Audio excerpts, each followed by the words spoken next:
It's amazing to me that when we hear the name Franklin Delano Roosevelt, we should immediately think China.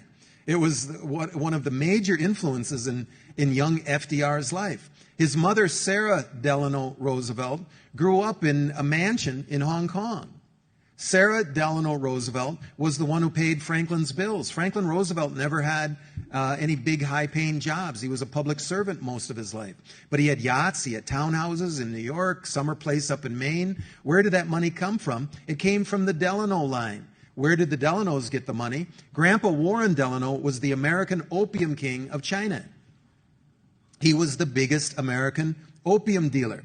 People are surprised Warren Delano was an opium dealer, a criminal in the eyes of the Chinese. If you go all over the East Coast, you'll see the influence of opium fortunes. Go to the campus at Yale University.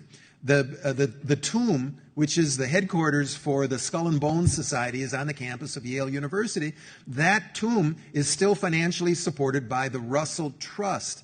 Warren Delano worked for the Russell family. It was the Russell Company that he worked for, the biggest opium dealers in China.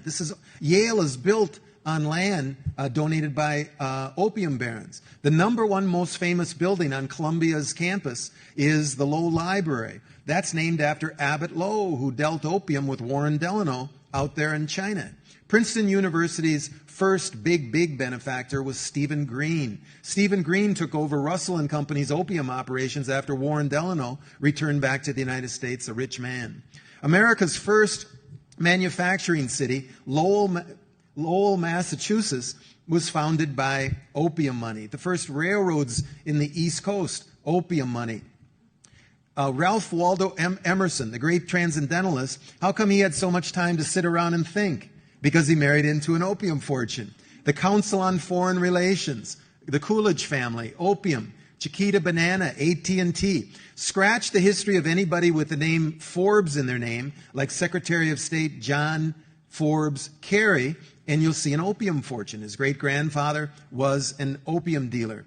So, when the Chinese talk about 100 years of humiliation, this is what they're talking about.